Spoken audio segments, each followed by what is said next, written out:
오늘 우리에게 주시는 하나님의 말씀은 빌립보서 4장 4절에서 9절 말씀입니다. 빌립보서 4장 4절에서 9절 말씀, 신약 322쪽입니다. 봉독합니다. 주 안에서 항상 기뻐하라. 내가 다시 말하노니 기뻐하라. 너희 관용을 모든 사람에게 알게 하라. 주께서 가까우시니라. 아무것도 염려하지 말고 다만 모든 일에 기도와 간구로 너희 구할 것을 감사함으로 하나님께 아뢰라. 그리하면 모든 지각에 뛰어난 하나님의 평강이 그리스도 예수 안에서 너희 마음과 생각을 지키시리라. 그토록 형제들아, 무엇에든지 참되며 무엇에든지 경건하며 무엇에든지 오르며 무엇에든지 정결하며 무엇에든지 사랑받을 만하며 무엇에든지 칭찬받을 만하며 무슨 덕이 있든지 무슨 기림이 있든지 이것들을 생각하라. 너희는 내게 배우고 받고 듣고 본바를 행하라. 그러면 평강의 하나님이 너희와 함께 계시리라. 아멘.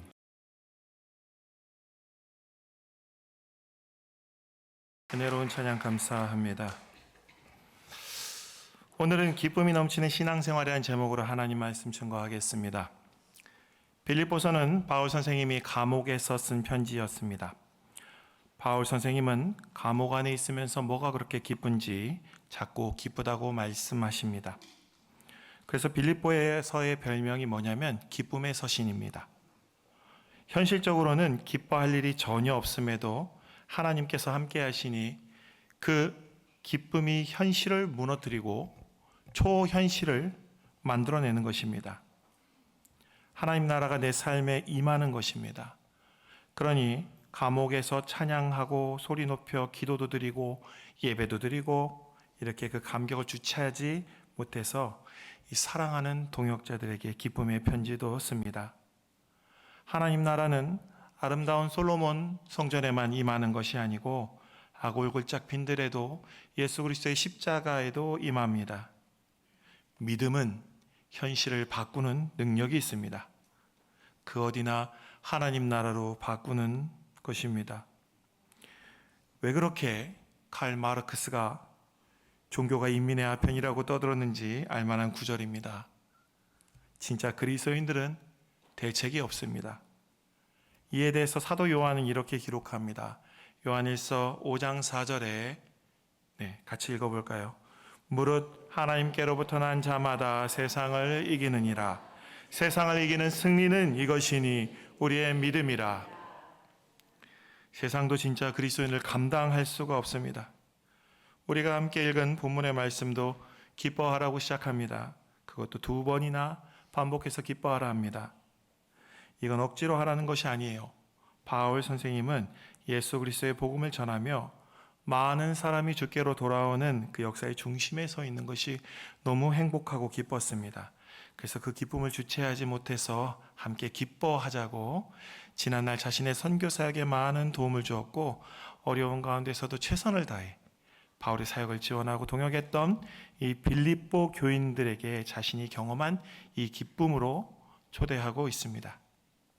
바울 선생님은 이어서 관용을 모든 사람이 알게 하라고 합니다. 여기서 관용은 우리가 받았던 예수 그리스도의 사랑을 말합니다. 죄인인 모습 그대로, 연약한 모습 그대로 우리를 받아주셨던 바로 그 예수님의 사랑, 그 사랑을 실천하라고 말씀하십니다. 우리가 예수 그리스도의 사랑을 세상에서 나타낼 때, 그리고 우리가 그랬던 것처럼 예수 그리스도의 사랑을 세상에 나타낼 때 우리가 그랬던 것처럼 그들도, 예수님을 알지 못한 이들도 우리처럼 그리스도인이 될 수가 있습니다. 이건 매우 시급한 일입니다. 왜냐하면 주님께서 오실 날이 멀지 않았기 때문입니다. 바울 선생님은 오늘 우리에게 신앙생활하면서 핵심적인 부분을 말하고 있습니다. 그게 뭐냐면 기쁨이 있어야 한다는 것입니다. 자, 여러분들 신앙생활하면서 기쁘십니까? 주일날 너무 빨리 하면 주일날 교회 예배드리러 오는 이 시간이 기대가 되십니까? 아유, 참 대단하십니다. 교회에 오는 것이 좋으십니까? 봉사하고 기도하고 찬양하고 전도하는 것이 행복하십니까? 아, 참 큰일 났네. 여러분들의 삶에서 그리스도인들로 사는 게 정말 기쁘시냐는 겁니다. 예수 그리스도의 보혈로 죄사함을 받아 구원을 얻었다는 이 복음으로 인해 여러분의 매일의 삶이 그것에 영향을 받아 기쁘십니까? 자, 아니 뭐라도 여러분들 혹시 교회 신앙생활을 통해서 얻는 기쁨이 있습니까? 참, 이분들이 자꾸 방해하시네. 기쁨이 있습니까? 네, 이게 중요합니다. 바울 선생님이 이렇게 기쁘니까 매일 늦게 나와서 찬양하시는 거겠죠. 바울 선생님이 감옥에서도 저렇게 기쁘다고 고백하는 저 기쁨을 이해하지 못하고 알지 못하면 우리는 오늘 그저 종교 활동하는 것과 마찬가지입니다. 예전에 한 친구가 제게 이런 말을 했습니다. 내가 11조를 내는 이유는 어릴 적부터 해온 습관 때문이라고요. 그러면서 이렇게 얘기합니다. 하나님 거 떼먹으면 안 좋은 일 생길지도 모르잖아. 예, 그래서 좀 약간 그런 두려움이 있다고 합니다. 귀엽죠. 예, 저는 참 귀엽게 느꼈습니다. 그래갖고 이 순수한 그 모습에 그래 차라리 그렇게라도 11조를 해라. 네 덕에 내가 먹고 산다. 이러면서 열심히 응원을 했습니다. 예, 그러면서 마음속으로 기도했습니다. 하나님과 인격적인 만남이 있기를 기도했습니다. 그리고 그 친구가 두려움의 신앙생활 하는 게 아니라 기쁨이 있는 신앙생활 하기를 기도했습니다. 종교 생활이 신앙생활로 하나님과 인격적인 관계로 발전하게 되길 기도했습니다. 자, 그럼 목사가 된 저는 어떻겠습니까? 매일매일 기쁘고 행복에 겨워서 이렇게 목회를 하고 있을까요? 어젯밤에 몇 시에 잔지 아십니까? 3시에 잤습니다. 안 되니까 해도 안 되니까 자꾸 잠 못 자고 계속 불안하고 막 지금 일부 예배 때 성도님들은 엄청난 고통 속에 이거 바로 올라간 원고를 그대로 읽고 내려왔습니다. 여러분들은 지금 더 길어질 수도 있습니다. 긴장하십시오. 교회에서 저는 그냥 청년이었습니다. 그냥 청년이었는데 제가 신대원 들어가니까 전도사라 부르더라고요. 그 시간이 지나니까 저보고 목사라고 부르는 겁니다. 진짜 그래서 솔직히 제가 뭔지는 모르지만 자리가 있다 보니까 그런 척 하면서 살 때가 더 많았습니다. 괜찮은 척, 힘들지 않은 척, 감사하는 척, 기뻐하는 척, 은혜로운 척, 아주 척척박사였습니다. 좋은 사람인 척 할 때가 정말 많았어요. 참는 게 미덕이라고 늘 생각했습니다. 그래야 한다고 저 자신에게 자꾸 강요했습니다. 제가 스스로 세워놓은 우리 돌아가신 어머니께서 매일 제 귀에 딱지가 붙도록 너는 누구처럼 1등 목사가 돼야 된다 막 이러면서 그 좋은 목사의 이미지를 자기가 만들어 놓고 그렇게 되도록 나 자신을 늘 채찍질하며 강요했습니다. 그렇게 제 삶에서 제가 할 수 있는 한 정말 최선을 다하며 살아왔습니다. 그런데 시간이 지날수록 있던 기쁨까지 잃어가기 시작했습니다. 마침내 하나님 원망하고 있는 나를 발견합니다. 도대체 하나님 복은 언제 주실 겁니까? 복 언제 줄 거예요? 나한테 복을 죽도록 충성했는데 당신은 나를 언제쯤 요셉처럼 총리로 세워줄 거예요. 다들 나를 보고 기도하면 요셉이라는데 도대체 나는 언제까지 옥살이 이거 종살이 합니까? 남들은 저 멀리 달리다 못해 날아가고 있는데 왜 나는 1년 365일 쉬지도 못하고 명절도 다 반납하고 미친 듯이 달려왔는데 지금 이게 뭡니까? 내가 얼마나 참았는지 아십니까? 얼마나 애썼는지. 근데 왜 이 고통이 나는 끝나지 않습니까? 이 참 제가 제일 좋아하는 게 로뎀나무 엘리야입니다. 제가 자주 얘기합니다. 로뎀나무 엘리야처럼 하나님께 엎드려서 이렇게 얘기합니다. 하나님 이만하면 충분하니 그만 데려가 주십시오. 이렇게 기도합니다. 하나님, 절 이만큼 괴롭히면 되지 않았습니까? 나도 사람입니다. 찌르면 아픈 사람입니다. 왜 나를 내 편이 하나도 없는 적진 한가운데 교회를 그렇게 생각했습니다. 내 편이 하나도 없는 적진이라 생각했습니다. 왜 다 내 편이 하나도 없는 것 같은지. 근데 왜 지금까지 제가 목사하고 있겠습니까? 억지로. 그냥 좋으니까 하는 겁니다. 기쁨이 있기 때문에 지금까지 하고 있는 겁니다. 정말 죽고 싶을 만큼 괴로운 어느 날 어딘가에서 까마귀가 깍깍 울면서 날아옵니다. 너무 괴롭고 힘들고 피곤해서 눈도 떠지지 않는 그날 이렇게 너무 힘든데 근데 그날따라 한 장로님이 제게 와서 우리 교회 아닙니다. 한 장로님이 와서 제게 말하는 겁니다. 김 목사 언제 그만둘 거야?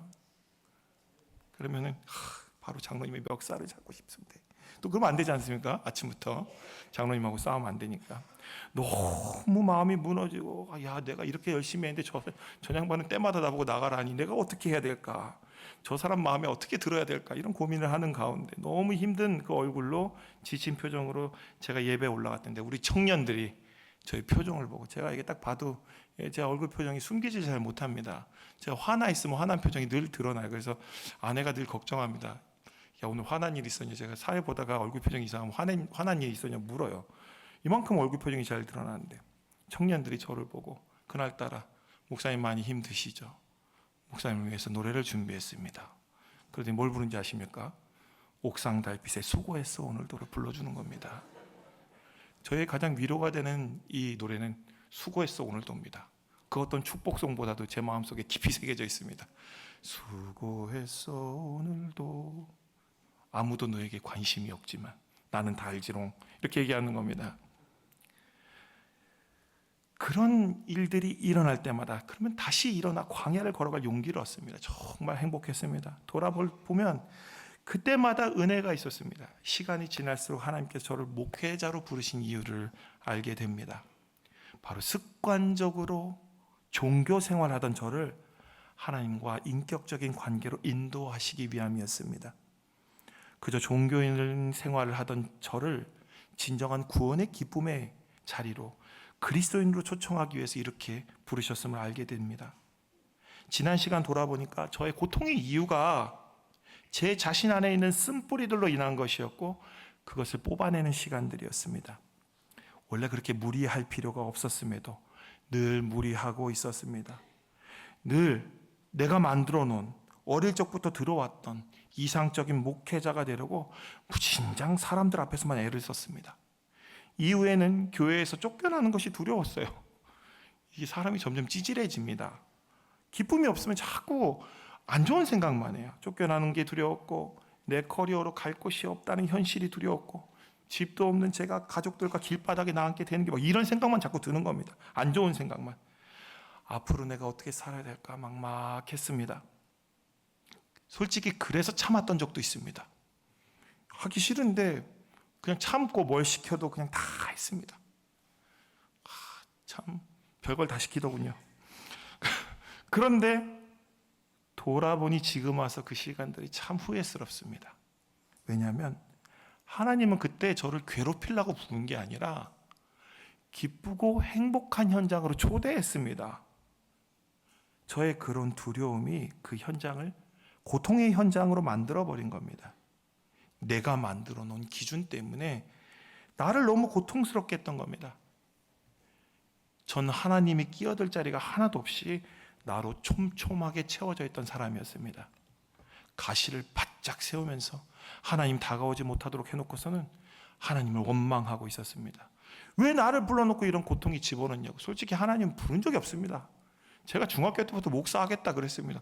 그럼 누가 부른 겁니까? 제가 되고 싶다 그랬고, 하나님 거기에 응답한 것 뿐인데, 그래 놓고선 이렇게 얘기합니다. 하나님, 왜 나를 부르셔가지고. 웃기는 노래. 이게 하나님의 제일 어려운 부분입니다. 하나님은 늘 여러분의 기도에 응답하는데 꼭 하는 말이, 왜 나에게 이런 응답을 하셨습니까? 이런 말을 하고 있습니다. 돌아보면 나의 기준과, 뭐가 문제냐면 기준과 바램대로 되지 않은 걸 그냥 원망한 겁니다. 하나님은 더 크고 놀라운 계획들을 세우셨고 나를 기쁨의 잔치로 초대했는데 내가 그것을 거부하고 내 계획을 자꾸 주장하고 있었습니다. 주인이신 하나님께, 오늘 사장님한테 뭐라고 했냐면, 종인 제가 임금을 내 마음대로 정해놓고 이대로 안 주면 오늘부터 파업하겠다고 이러고 있었던 것입니다. 오늘 우리가 신앙생활하며 기쁨을 잃고 어려워하는 이유가 여기 있습니다. 자기 믿음의 분수에 맞지 않는 어떤 이상적인 기준을 세워서 늘 괴롭습니다. 그게 되지 못해서 괴로워요. 또 그 결과가 자신이 생각하고 있는, 자신이 원하는 대로 나타나지 않으니까 괴롭습니다. 하나님은 우리에게 어떤 것도 근데 강요한 적이 없어요. 아까 얘기했죠. 제가 목사가 되고 싶다고 중학교 3학년 때 소원을 했다고? 저는 중학교 3학년 때부터 목사가 되겠다고 소원을 했습니다. 하나님 뭔 잘못하셨습니까? 신대원 5번 떨어지면서도 목사가 되겠다고 시험 계속 봤어요. 그래갖고 됐습니다. 한 3번쯤 떨어졌으면 포기하고 딴 데 가길 원하셨을지도 모릅니다. 근데 지가 5번을 보고 목사가 된 거예요. 하나님은 어떤 것도 강요하지 않았습니다. 하나님은 우리에게 이 땅에 뭐라도 되라고 강요한 적이 없어요. 말씀 안 했습니다. 우리에게 이 땅에서 유명해지고 높은 사람 되고 성공하고 부자 되라고 말씀하시는 분이 아닙니다. 그랬다면 노년의 아브라함과 모세를 부르거나 이새의 집에 8번째 아들인 다윗을 안 부릅니다. 그리스도인들을 박해한 바울 선생님을 안 불렀을 겁니다. 하나님은 그 모든 것 이전에 우리가 예수 그리스도를 믿음으로 이 땅에서 우리가 행복한 삶을 살기를 원하셨습니다. 우리의 행복을 위해서, 우리의 기쁨을 위해서 우리가 원하는 바를 이루어주시기도 하지만 또 반대로 우리의 구원을 위해 허락하지 않으시기도 합니다. 하나님이 우리에게 원하시는 건 그리스도인으로 오늘도 행복하고 기뻐하기를 원하십니다. 그럼 바울 선생님은 어떻게 세상의 모든 것을 다 버리고 고난 가운데 살면서 저렇게 기뻐하실 수 있을까? 그 기쁨은 어디서 오는 것일까? 예수님은 어떻게 끝까지 용서할 수 있으셨을까? 어떻게 마지막까지 자기를 죽이는 이들을 불쌍히 여기는 마음이 생기는 걸까? 이 스데반 집사님은 어떻게 자기에게 돌 던지는 이들을 위해서 그들을 불쌍히 여겨달라고 기도할 수 있을까?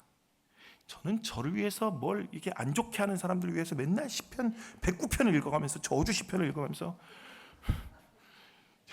제가 이렇게 속이 좁은 사람입니다. 저는 되게 속이 좁은 사람. 그래서 저는 이 스데반이나 예수님이 참 대단합니다. 저는 시편 109편을 좋아합니다. 그래서 각자의 이분들이 왜 그럴 수 있었는가? 오늘 말씀에 각자의 부르심을 그분들은 명확하게 알았고 그 부르심 안에 하나님과 동행하는 기쁨을 알았기 때문입니다. 저의 괴로움은 뭡니까? 지 마음대로 와가지고 동행하기는커녕 지가 가고 싶은 대로 못 가게 한다고 떼쓰는 애기와 같았기 때문에 맨날 마트에서 많이 보이시죠? 우는 아이들. 바로 그 아이가 하나님 앞에 저였던 것입니다. 늘 기쁘지 않죠. 하나님 말씀에 순종하는 일이. 그런데 이걸 알게 되면 어떻습니까?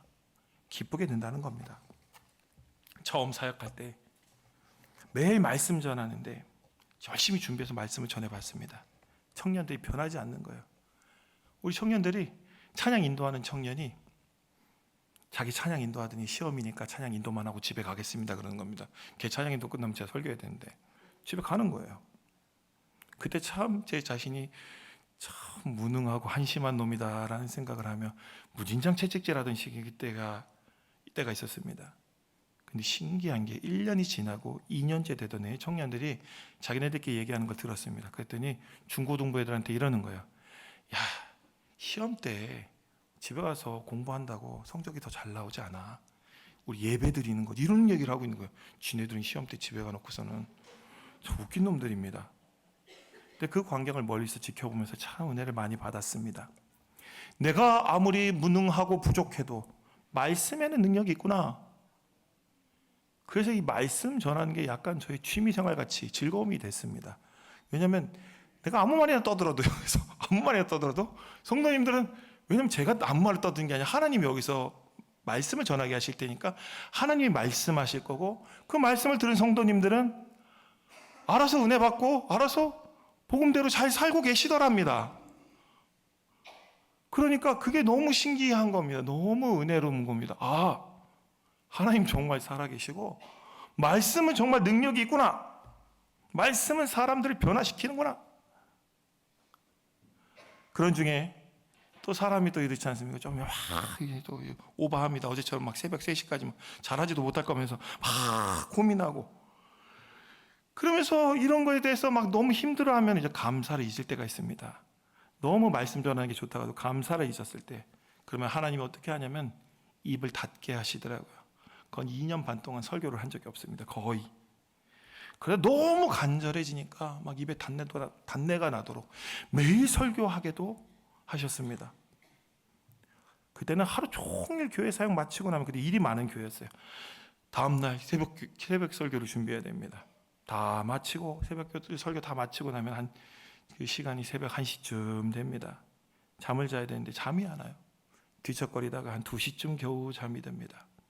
그리고는 5시 30분에 그 교회는 5시 30분에 새벽 예배라 4시 30분에 일어납니다.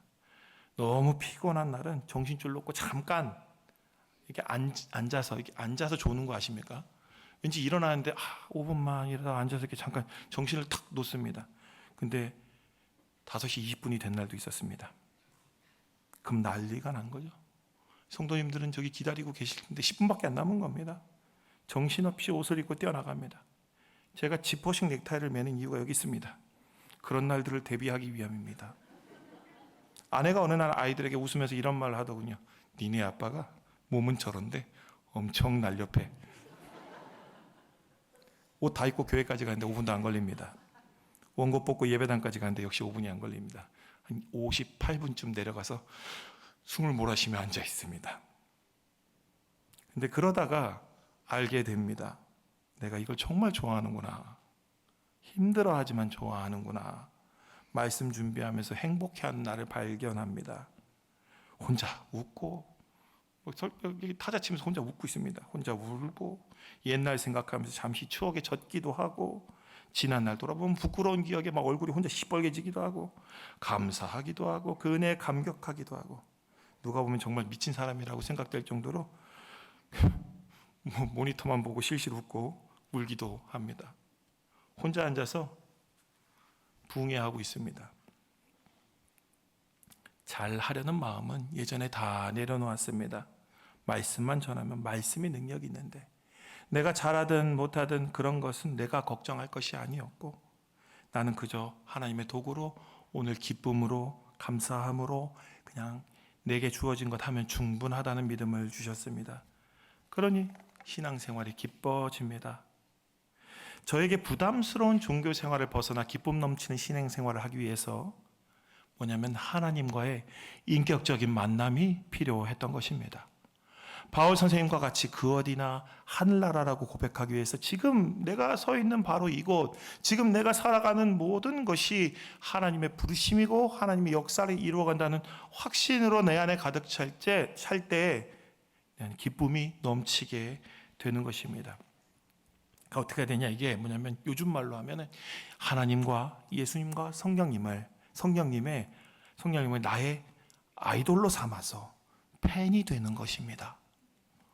내가 좋아하는 아이돌이 존재하는 것만으로도 얼마나 기쁩니까? 내가 그의 팬이라는 사실이 나의 행복이 되며 내가 팬으로 그 아이돌이 기뻐하는 일을 한다면 그 자체가 나의 행복이죠. 임영웅이 웃으면 그 많으신 어르신들이 다 같이 행복해집니다. 여러분, 저희 BTS의 아미라는 팬클럽을 아십니까?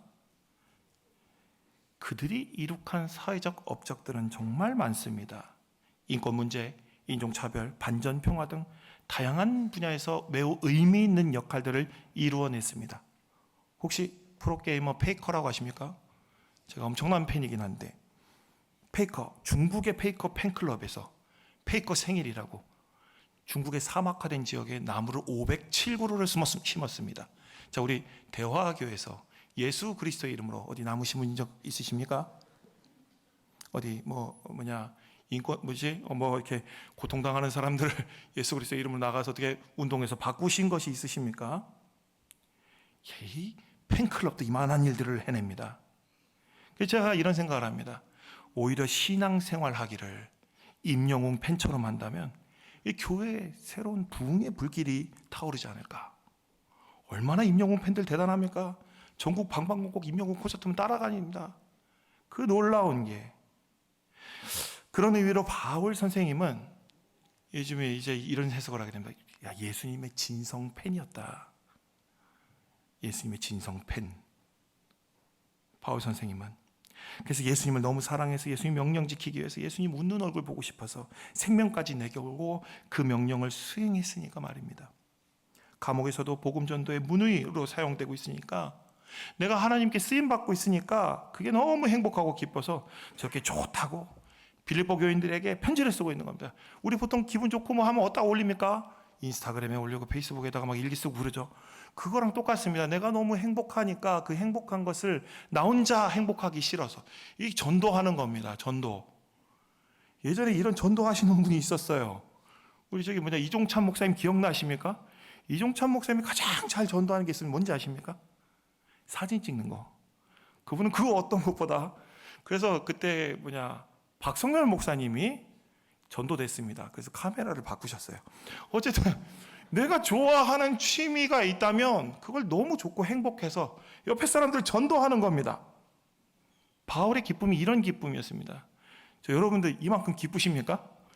여러분들 제일 좋아하는 거 있죠? 여행을 좋아한다던가 뭐를 좋아한다던가 뭐 좋아하는 것도 있지 않습니까? 그것보다 오늘 예수님 믿는 게 좋냐는 겁니다. 어느 날 그래서 갑자기 이 상처투성이인 저에게 목회 철학이 하나 생겼습니다. 왜 이 목회 철학이 생겼냐면 자꾸 누가 물어봅니다. 당신은 목회 철학이 없는 뭐 철학 같은 소리가 앉아 있는데 저는 맨날 그런 생각이 들어요. 예수님 말씀 따라 순종하면 그게 뭐 목회지 뭐 그걸 뭐 철학까지 세워가면서 하냐. 하도 누가 목회 철학을 물어봐서 만들었습니다. 뭐냐? 취미로 목사하는 사람이 되었습니다. 저의 목회 철학은 취미로 목사하는 사람입니다. 이런 생각을 하게 된 계기가 있어요. 취미로 저는 아직도 만화를 봅니다. 돌아가신 어머니가 알았다면 와서 잔소리 하겠는데 갑자기 오늘 그 얘기를 이렇게 할 때 아까는 괜찮았는데 한 3부쯤 되니까 엄마의 잔소리가 좀 듣고 싶긴 하더라고요. 철이 없다면서 넌 아직도 못 끊었냐 그러면서 혼내실 겁니다. 그때 어쨌든 만화 중에 원펀맨이라는 만화가 있습니다. 원펀맨. 아는 사람 하나도 없을 것 같아요. 여기는 아는 사람들 없습니다. 그 만화를 보면서 취미로 목사하는 것이 제 목회 철학이 되었습니다. 지금은 그 목회 철학을 겁도 없이 당당하게 이력서에 써놓습니다. 한국교회 현실에서 어쩌면 제가 살아가는 지금 생애에서 절대 공감을 얻을 수 없을 것 같은데 겁도 없이 그거를 이력서에 적어놓고 있습니다. 제 다음 세대에는 혹시 공감을 얻을 수 있지 않을까? 이것도 저의 사명이라 생각하며 도전하고 있습니다. 제 목회 철학에 대해서 적은 내용이 이렇습니다. 제가 근래 가장 감동 깊게 본 작품은 원펀맨입니다. 만화라고 안 했어요. 작품이라고 얘기합니다. 주인공은 취미로 히어로 활동을 합니다. 그는 가장 강력한 히어로였지만 아무도 그를 알아주지 않습니다. 사람들이 그를 알지 못하는 이유는 그는 히어로 협회에 등록하지 않았고 자신의 업적을 누구에게도 자랑한 적이 없기 때문입니다. 그는 그저 사람들을 구하는 것이 좋아서 히어로 활동을 하는 사람입니다. 그렇게 그는 사람들이 보이지 않는 곳에서 겉으로 보이는 사람들, 협회에 등록된 프로 히어로들이 구할 수 없는 인류 최대의 위기를 막아내는 진짜 히어로였습니다. 이 작품에서는 협회에 등록한 히어로를 프로 히어로라고 하고 그리고 이름 없이 활동하는 사람을 아마추어 히어로라고 정의합니다. 전 신앙생활도 이렇게 해야 한다고 봅니다. 취미로 하는 것입니다. 프로의식이라는 인간성 상실과 물질주의와 성공주의를 부추기는 이 겁도 없죠. 겁도 없습니다. 이런 거를 막 이력서에 써놓고 있습니다. 시대적 이데올로기 아는 척하고 싶어서 이미 오래전부터 교회에 깊숙이 침투해 있었습니다. 목회자는 진짜 이거 어른들이 들으면 혼날 이야기를 여기다 써요. 목회자는 자신의 경건과 희생과 거룩과 개인기, 설교, 정치, 관계 이런 것들을 명예와 권위와 물질로 바꾸었고 성도들도 그런 목회자들의 이 신자유주의적 여기서도 아는 척 나옵니다. 신자유적 이데올로기에 오염된 성경의 말씀대로 순종하면 복을 받아서 세상에서 성공한다는 이런 혼종 설교의 영향을 받아 교회 공동체 안에서 성공한 자신을 드러내고 인정받는 것이 믿음의 증거라고 생각하게 되었습니다. 또한 교회에서 열심히 봉사하고 순종하는 이유도 공동체에서 남들이 바라보는 시선과 체면 때문이었습니다. 결국 그렇게 인정받지 못하면 남을 깎아내리거나 정죄함으로 자신이 남들보다 믿음이 못하다는 불안감에서 안정을 얻고자 하는 모습을 보았습니다. 결론은 우리 모두가 갈라디아 교인과 같이 초등학문으로 돌아가고 있었습니다. 그래서 저는 이렇게 힘들게 신앙생활 안 하고 취미로 신앙생활하는 교회였으면 좋겠습니다. 내 인생의 모든 목적이 이 취미 생활을 최대한 기쁘게 즐기기 위한 그 모든 바탕이 됐으면 좋겠습니다. 또 이 신앙생활을 통해 모든 기쁨을 얻어서 어떤 것도 내 자랑이 되지 않았으면 좋겠습니다. 나중에 이 취미가 점점 깊어져서 예수님 흉내내기, 예수님 따라하는 취미가 생기는 교회였으면 좋겠습니다. 그러면서 우리 이름이 드러나지 않았으면 또 좋겠어요. 우리가 지나간 자리에 예수 그리스도의 흔적만 남고 우리는 이름도 없고 빛도 없이 남들 보면 정말 아마추어처럼 서툴게, 그러나 실력만큼은 프로를 넘어서는 정도의 실력과 열정으로 살았으면 좋겠습니다.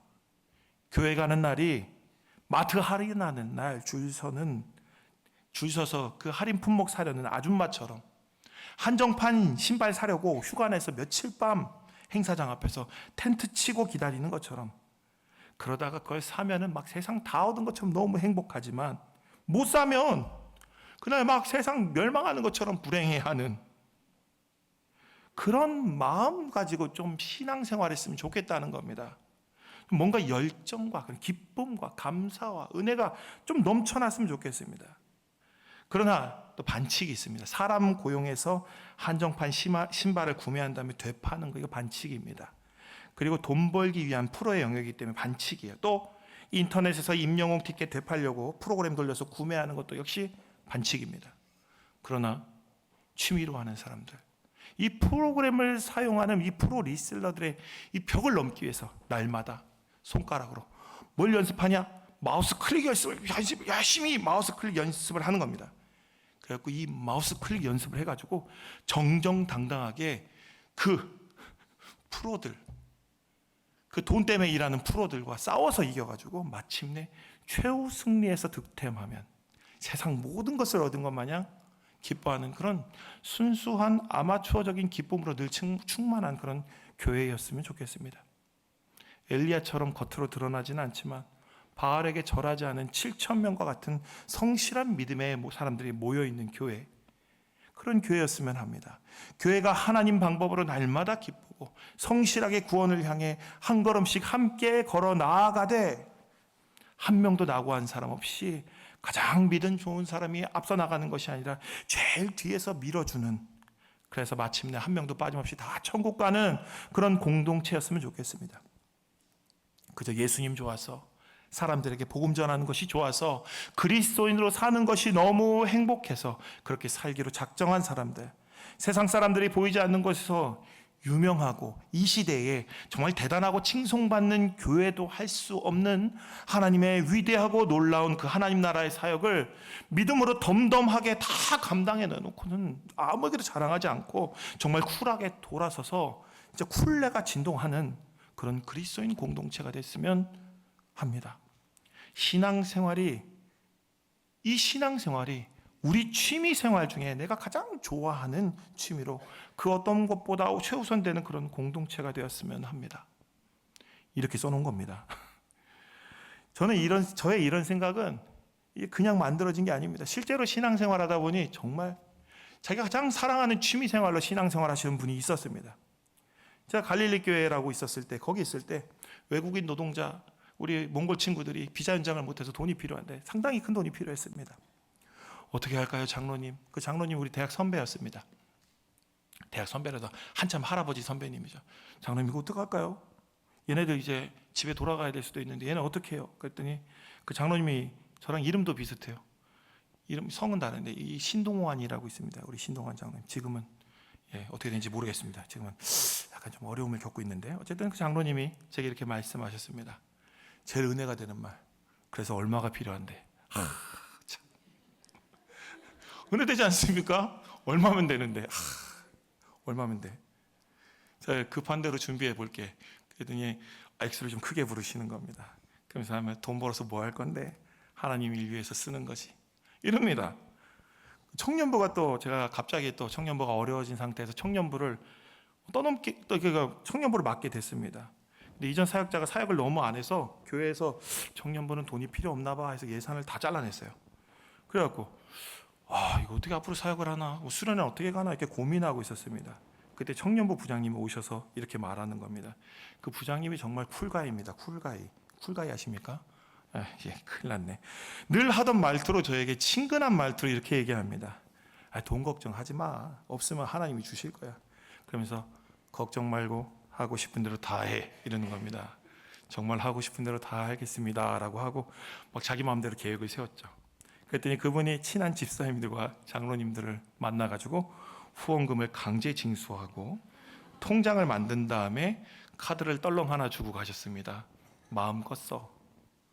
그러더니 다 쓰면 말해. 하늘 통장은 언제나 열려 있지. 내가 돈 버는 건 교회 갖다 주려고 돈 버는 거지. 내 시간은 다 하나님 거지. 이러고 있는 겁니다. 그 당시 청년부 동계수련회로 안면도 갔습니다. 동계수련회로, 하계수련회가 아니고 동계로 안면도 가서 바닷바람 참 차갑습니다. 이 청년부 수련회 응원차, 젊은 남선교회 다니고 일남선교회 65세 이상 어르신들이 그 추운 날 청년들에게 고기 구워주겠다고 그 길을 헤매다가 쭈뼛쭈뼛 저녁 식사 시간에 맞춰서 안면도까지 오셨습니다. 오시더니 그 추운 날 65세 이상 그 어르신들이 밖에서 벌벌 떨면서 큼지막한 소고기와 당시 저는 이름도 처음 들어본 블랙타이거 새우를 구워주셨습니다. 이 블랙타이거 새우, 그날 처음 뭔 새우가 이렇게 커? 그랬더니 너희들을 위해 특별히 준비했지. 이 소도 그냥 소가 아니야. 그러면서 너무 웃겼던 게 그 어르신들이 콧물을 흘려가면서 해맑게 웃으며 고기를 굽고 계셨습니다. 그렇게 애들이 좀 많았어요. 한 20명 정도 되는데 20명 된 청년들한테 고기를 먹이려면 얼마나 끝도 없이 들어가겠습니까? 그게 다 구워줬습니다. 애들 다 구워주고 나더니 청년들 다 먹인 다음에 남은 것으로 자신들 간단히 식사하고는 또 쿨하게 그 한밤중에 차를 몰고 집으로 돌아가셨습니다. 뭐가 그렇게 좋은지 신기합니다. 좋습니다. 가는 순간까지 싱글벙글했던 그 얼굴이 기억납니다. 그리고 제가 교회 건물 관리하던 시절에 잘 모르겠어요. 모르는 일이 닥쳤는데 너무 힘들고 어려워서. 그래서 되다 안 돼서 우리 관리부장님께 전화했습니다. 그랬더니 그 부장님이 하던 일 그만두고 직장에서 좀만 기다려 금방 갈게.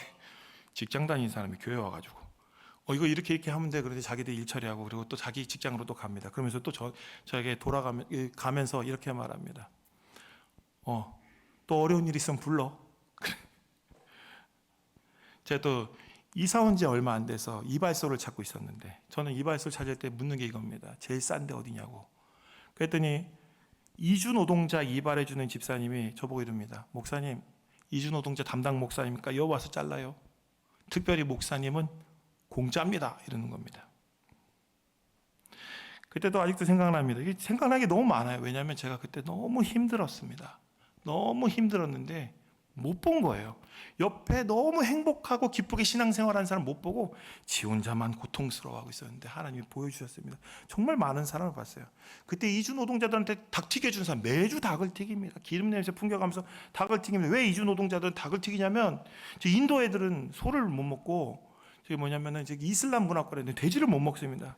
가장 평화롭게 해결되는 게 닭입니다. 매주 닭을 튀깁니다. 닭을 튀기면서 집사님들이 맨날 행복해요. 얼굴 표정이 맨날 웃습니다. 너무 좋아해요.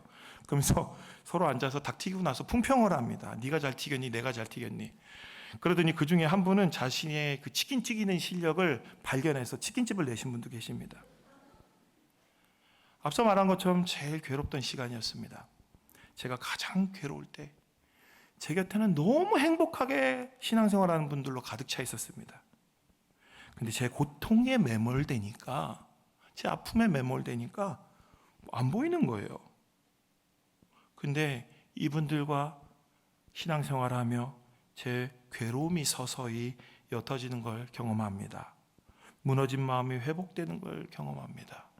어떤 상황에도 그분들처럼 기쁨으로 신앙생활을 하겠다는 마음을 하나님이 주십니다. 하나님께서는 가는 곳마다 저에게 이렇게 기쁨으로 신앙생활하는 분들을 늘 만나게 해주셨습니다. 그러니 이게 핑계할 수가 없는 겁니다. 제가 요즘에 마음속에 늘 갖고 있던 숙제 중에 하나가 뭐냐면 이사를 너무 많이 했고 사택들이 별로 좋지 않다라는 그런 생각을 갖고 있었어요. 그런 환경을 제가 무능한 가장이라는 생각을, 그런 자격지심이 늘 있었는데 가족들에게 얼마 전에 물어봤더니 좋답니다. 좋대요. 저는 늘 미안한 마음이 있었는데 만족도가 높답니다. 뭡니까? 자기만 손해보고 저만 불행한 겁니다. 하나님은 오늘 어디로 우리를 초대했냐면 기쁨으로 초대했는데 자기 혼자서 자격지심에 괴로워하고 있었습니다. 예전에 제가 아까 전에 취미로 목사하는 사람입니다. 이거를 카톡 프로필로 올려놨어요. 저를 보고 어떤 분이 이럽니다. 야, 목사가 어떻게 취미로 그 성직을 어떻게 취미로 하냐면서 진짜 저를 엄청나게 비난했던 분이 있었습니다. 그런데 제가 요즘에 제가 틀리지 않았다는 거를 저는 좀 이렇게 시대를 좀 앞서가는 사람이라 지금 자 보십시오. 진짜 거짓말 안 치고 조만간 그런 전도가 나옵니다. 취미로 전도하자 나옵니다. 이게 5년 있다 나올 거예요. 5년 있다가. 지금 안 돼. 지금 아무한테도 인정받지 못하지만 저는 항상 5년에서 한 10년을 제가 좀 늦게 태어났어야 되는데 너무 일찍 태어나서 이렇게 늘 이렇게 손해 봅니다.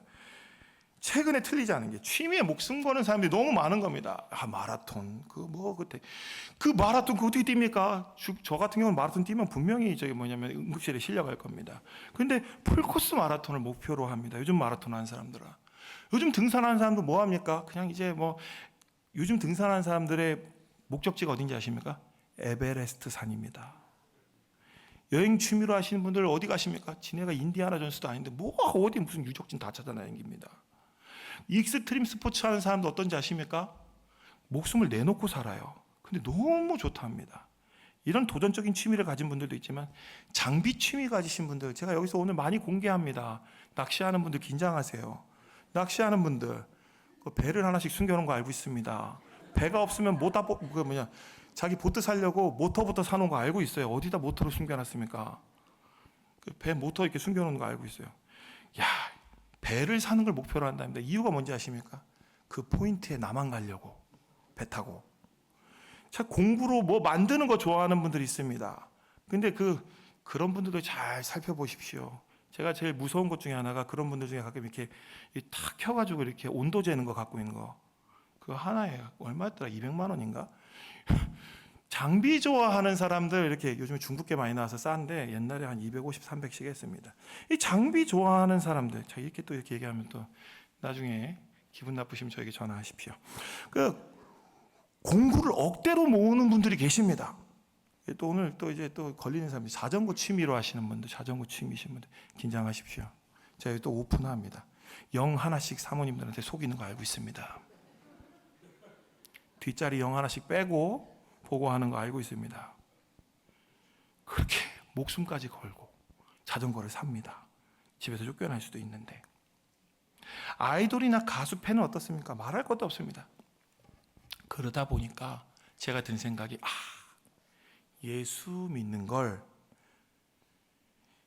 취미로 해야 되겠구나. 이 모든 것을 즐기며 기뻐하는 취미가 돼야 되겠구나 이런 생각을 하게 됐습니다. 바울 선생님은 자신이 당하는 모든 일이 기쁨이었습니다. 감옥에 있어도 기쁘고 두드러 맞아도 기쁘고 물에 배에 빠져도 기쁘고 맨날 기쁘다고 얘기합니다. 감옥에 있는 자신을 걱정하는 이들에게 오히려 이렇게 말합니다. 빌립보서 4장 6절 7절 같이 읽겠습니다. 아무것도 염려하지 말고 다만 모든 일에 기도와 간구로 너희 구할 것을 감사함으로 하나님께 아뢰라. 그리하면 모든 지각에 뛰어난 하나님의 평강이 그리스도 예수 안에서 너희 마음과 생각을 지키시리라. 야, 내가 감옥에 있는 것 가지고 너희들 걱정하지 마. 정말 걱정된다면 기도해. 그러면 너희들의 마음과 생각이 흔들리지 않도록 하나님께서 지켜주실 거야. 하나님의 놀라운 은혜를 너희들이 경험하게 될 거야. 내가 지금 경험하는 것처럼 너희들도 기쁨으로 넘치게 될 거야. 아무 염려하지 마. 하나님은 오늘도 우리를 깜짝 놀래킬 만한 놀라운 이벤트를 곳곳에 준비하고 계시거든. 얼마나 놀랍고 경이로움의 기적 같은 일인지 몰라. 이 기쁨에 너희들도 오늘 꼭 참여했으면 좋겠어. 바울 선생님은 예수님을 사랑하고 하나님을 사랑하니 모든 신앙생활이 기쁜 겁니다. 신앙생활하면서 겪는 모든 일이 정말 기쁩니다. 바울 선생님은 그의 인생과 자신의 생명까지 다 바쳐가며 이 취미생활을 즐기고 계신 겁니다. 왠지 아십니까? 이 깊이 취미생활하는 분들은 다 압니다. 그 자체로 행복하기 때문입니다. 그 고통도 행복하기 때문입니다. 그 아픔도 행복하기 때문입니다. 내가 심장이 터질 듯하게 뛰면서도 그 마라톤이 너무 행복한 거예요. 내가 만들어 놓은 이 얼마인지 모를 이 엄청난 자전거가 만들어 놓고 나면 너무 뿌듯하고 행복한 겁니다. 그런 취미 생활을 하시는 분들의 이 특징, 자기가 행복하는 또 이 취미를 어떻게 하냐? 남에게 자꾸 소개합니다. 전도합니다. 바울 선생님도 그 행복으로 빌립보의 형제 자매들을 초대하고 있습니다. 그러니까 오늘 우리 장로님도 기도할 때 전도하라 그랬는데 여러분들이 행복하지 않으면 전도를 할 수 없어요. 이 교회 생활이 재미가 없으면 전도할 수 없어요. 그러니까 이게 전도를 하려면 어떻게 되냐? 교회 생활이 너무 즐겁고 행복해야 됩니다. 그러십니까? 전도할 만큼, 누군가에게 이거를 자랑하고 싶을 만큼. 그래서 여러분들이 좀 내려놔야 될 때가 된 것 같다는 생각이 듭니다. 우리가 만들어 놓은 이 어떤 단단함을 내려놓고 좀 가볍게 시작했으면 좋겠다는 겁니다. 빌립보서 4장 8절에서 9절 우리 좀 같이 읽어보겠습니다. 끝으로 형제들아, 무엇에든지 참되며 무엇에든지 경건하며 무엇에든지 오르며 무엇에든지 정결하며 무엇에든지 사랑받을 만하며 무엇에든지 칭찬받을 만하며 무슨 덕이 있든지 무슨 기림이 있든지 이것들을 생각하라. 너희는 내게 배우고 받고 듣고 본 바를 행하라. 그리하면 평강의 하나님이 너희와 함께 계시리라. 아멘. 메시지 성경 8절 9절에 이렇게 첨부합니다. 최악이 아니라 최선을, 추한 것이 아니라 아름다운 것을, 저주할 만한 일이 아니라 칭찬할 만한 일을 생각하라. 제가 아까 배꼽편을 엄청 읊었다고 하지 않습니까? 요즘에는 아무리 저를 밉게 하는 사람이 있으면 무슨 생각을 하면 그분의 칭찬할 걸 찾습니다. 저분은 어딘가에 상처가 있어서 이럴 거야. 어딘가 좋은 점이 너무 많은데 저 부분만 그런 거 보면은 저 부분 안에는 내가 저분과 함께 기도해서 해결해야 될 부분이, 도와줘야 될 부분이 있는 거야. 이렇게 생각하게 되는 겁니다. 그 시편 109편에 읽는 횟수가 자꾸 줄어드는 겁니다. 그럼 시편 23편이 더 많아지는 거예요, 읽는 게. 그렇게 생각한 것을 따라 배운 말씀을 잘 적용할 때 이 부담스러운 종교 생활이 아니라 정말 누구에게 잘 보이려고, 누구한테 뭔가 내가 이 자리에 있으니 뭔가 대단해 보이려고 애쓰는 것이 아니라 기쁨 넘치는 신앙생활이 될 수 있도록 하나님께서 또 어떻게 한다? 도와주신다는 겁니다. 우리는 성경을 통해 종교 생활을 했던 사람들의 모습을 보게 됩니다. 그들이 어떻게 했습니까? 결국 예수님을 십자가에 달아 죽입니다. 그들은 사명감과 의무감에 기쁨을 다 먹혀버린 사람입니다. 사명감과 의무감 때문에 기쁨이 하나도 없어요. 그냥 그게 자신의 전부입니다. 저 역시 그 길에 서 있던 사람이었습니다. 겉으로는 목회자인 제 입에서는 근데 사랑의 말이 없었습니다. 소망도 없고 권위의 말과 정죄의 말만 넘치고 비판과 절망과 고통의 말, 시편 109편만 넘쳐나는. 그래서 하나님 원망하는 말만 가득했습니다. 근데 내가 신앙생활하는데 기쁘지 않은데 어떻게 복음을 전하겠습니까? 그렇게 저는 무너져 내리다가 이렇게 끝나는가 싶었는데 하나님이 저를 목사로 부르신 너무 큰 이유가 그거였습니다. 하나님의 은혜로 기쁨이 넘치는 신앙생활 하는 분들을 만나라고 교회로 보내주신 것이었습니다. 서서히 무거운 사명감과 그들을 통해 의무감을 내려놓을 수 있었습니다. 그러면서 내 안에 내가 만들어 놓은 미래상 옛날에 다 내려놨습니다. 훌륭한 목회장 상도 생각하지도 않습니다. 오늘 내가 기뻐하면 하나님도 기뻐하실 테니 먼저 내 기쁨 회복한 일에 전념하기 시작했습니다. 수많은 고통의 순간에도 기쁨을 찾으려고 노력합니다. 최악이 아닌 최선을, 늘 최악만 생각했는데 최선을, 추한 것이 아닌 아름다운 것을, 매일 내 비난 속에 빠져 있었는데 아름다운 것을, 저주할 만한 것이 아닌 그에게 칭찬할 만한 일을 생각했습니다. 그렇게 지난날 괴롭게만 여기던 종교 생활을 제가 좋아하는 취미 생활로 바꿔나가기 시작한 것입니다. 근데 가끔 누가 종교 생활 하시는 분들이 뭐라 해요. 그러다 보면은 마음이 좀 힘들기도 하지만 그럴 때 힘든 사람 힘들면 어떻게 됩니까? 내 손해입니다. 그 종교 생활하는 사람을 요즘에는 어떻게 하냐면 불쌍하게 여깁니다. 그 사람이 신앙생활 하기를 기도합니다. 여러분 취미로 신앙생활 하십시오. 여러분 평생에 걸쳐 가장 좋아하는 취미가 뭐냐? 물어보면은 교회 나가는 거라고 하시길 바랍니다. 예수님처럼 살기가 되기를 기원합니다. 근데 이게 보통 힘든 게 아닙니다. 어떤 위험한 익스트림 스포츠보다 위험하고 스릴이 있으며 그 일을 해내고 난 다음에 얻은 만족감은 그 어떤 취미의 결과물과도 비교할 수 없습니다. 그렇기 때문에 마지막 눈 감는 날 만족감에 웃으면서 눈 감는 사람들이 있는데 다 누군지 아십니까? 그리스도인들. 진짜 예수 믿는 사람들은 마지막 날 웃으면서 눈을 감습니다. 확실하게 취미 생활을 성공하신 분들이죠. 오늘 여러분들의 삶에 기쁨이 넘치도록 이 신앙생활을 여러분들이 가장 소중히 생각하며 사랑하는 취미생활로 바꾸시기 바랍니다. 간곡히 바라기는 여러분들이 예수님의 사생팬이 됐으면 좋겠습니다. 사생팬 아십니까? 날마다 교회에서 사시기 바랍니다. 화요일도 보고, 월요일은 좀 쉽시다. 화요일도 보고, 수요일도 보고, 목요일도 보고, 금요일도 보고, 주일도 보고, 매일 보기를 원합니다. 그러면 오늘 바울 선생님이 경험하고 있는 그 기쁨이 여러분 안에 임하게 될 줄 믿습니다. 제가 사생팬이지 않습니까? 화요일도 있고, 수요일도 있고, 목요일도 있고, 금요일도 있고, 토요일도 있고, 주일도 있고. 왜 그렇습니까? 사생팬 만들어서 기쁨을 알게 하시려고 저를 사생팬 만드셨습니다. 이미 지금도 몇 분 계셔요. 화요일부터 주일까지 출근하시는 분 계십니다.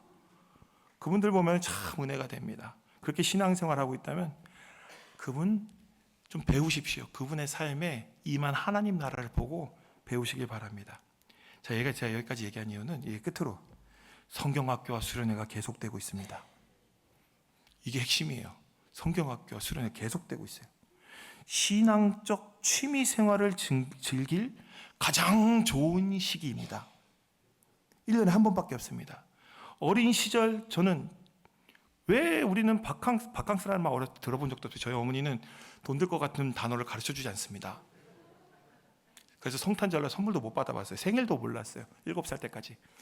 그 돈 들 것 같은 말은 알려주지 않았어요. 그래서 그 가난했던 그 시절 바캉스, 정겨운 말이죠. 쓰지도 않는 말. 한 번도 간 적 없는 제게 쌀 때는 5,000원, 더 쌀 때는 3,000원도 있었던 것 같습니다. 변동이 좀 생겨서 10,000원까지 올랐는데 놀라운 사실은 그 10,000원이 지금까지 지속되고 있습니다. 그런데 가면 어떻습니까? 세상 다 가질 수 있는 행복을 주었고 너무나 큰 사랑받는 경험을 주었던 뭡니까? 여름 성경학교죠. 여름 성경학교. 그 가격에 10,000원에 맞출 수 있었던 건 그 뒤에 누가 있었습니까? 예수님을 닮으려고 노력했던 이 수많은 이 예수 그리스도에 대한 신앙생활을 하는 취미 애호가 분들이 계셨습니다. 아까 전처럼 고기 구워주러 오시는 우리 일남선교회 어르신들, 여러분 우리 대화 공동체 아이들과 청년들을 보면 얼마나 행복합니까? 저 아이들과 청년들이 바로 이 한국교회의 미래입니다. 그 푸른 꿈나무들이 자란 모습을 보고 있자니 지금까지 우리가 이렇게 신앙생활할 수 있도록 지난날 사랑으로 이끌어주셨던 그분들이 여러분 생각나지 않습니까? 혹 나는 내 예배만 드리고 집에 가서 내 눈에 본 적이 없어서 우리 교회에 아이들이 있는지 내가 보면 꼭 우리 교회는 어른들밖에 없고 연세 있으신 분들만 없는 이런 분들이 계십니다. 근데 여러분 놀라지 마십시오. 놀랄 준비를 좀 해달라는 뜻입니다. 놀라지 마십시오. 우리 교회에 몇 명 있는지 아십니까? 100명이 넘는 아이들이, 청년들이 매주 우리 대화교회에서 예배를 드리고 있습니다. 그냥 와 한번 해도 저한테 되게 반응이 없군요. 100명이 넘는 아이들이 오늘도 예배를 드립니다. 이게 날마다 오는 게 아닙니다. 장사하는 거 아니에요. 1년에 한 번밖에 안 옵니다. 기도는 기본이고요. 좀 여유가 되시는 분들은 앞에서 말씀드린 것처럼 알아서 여러분들이 받은 은혜대로 그 사랑을 나누시기 바랍니다. 이 여름 아멘 했어요. 누구 지금 제가 누가 아멘 한 것 같습니다. 딱 걸렸어요. 이 여름 우리 아이들이 이 기쁜 신앙생활을 자기 삶에서 가장 사랑하는 평생의 취미생활로 자리 잡을 수 있도록 여러분들의 관심과 사랑이 필요합니다. 자, 이제 정말 끝났고요. 자, 이제 주무시는 분들이 일어나면 좋겠습니다. 여러분들의 신앙생활이 바울 선생님과 같이 기쁨 넘치는 신앙생활 되기를 간절히 기원합니다. 종교 활동이 오래될수록 여러분의 인생의 손해입니다. 오늘부터라도 여러분들이 가장 좋아하는 취미 중에 하나로 이 신앙생활을 올려놓으십시오. 그러다가 여러분이 가장 좋아하는 취미가 결국에는 이 신앙생활을 통해서 날마다 예수님 닮아가기가 되기를 기원합니다. 예수님 닮아가는 취미생활을 갖기를 기원합니다. 그러면 그때 바울 선생님이 경험한 그 놀라운 기쁨이 여러분들 삶 가운데 함께 있을 것입니다. 기도하겠습니다. 하나님, 오늘 우리가 바울 선생님과 같이 기쁨 넘치는 신앙생활을 하기 원합니다. 바울 선생님과 같이 우리가 세상에서 가장 기뻐하며 사랑하는 일이 예수님 닮기가 되기를 원합니다. 주여, 오늘 우리를 그 기쁨으로 초대하여 주옵소서. 주여, 지난날 그저 종교 생활을 하며 기쁨 없이 의무감으로 사명감으로 습관적으로 주의 말씀에 어쩔 수 없이 순종하며 살아온 이들이 있다면 긍휼히 여겨 주옵소서. 그의 눈과 마음을 열어 바울 선생님의 기쁨을 알게 하시고 우리 곁에서 오늘도 기쁨으로 신앙생활하는 형제 자매의 모습을 통해 우리의 신앙생활의 기쁨을 회복시켜 주옵소서. 마침내 우리 대화 공동체 모두가 주 안에서 기쁨 넘치는 신앙 공동체가 되도록 인도하여 주옵소서. 예수님의 이름으로 기도드립니다. 아멘.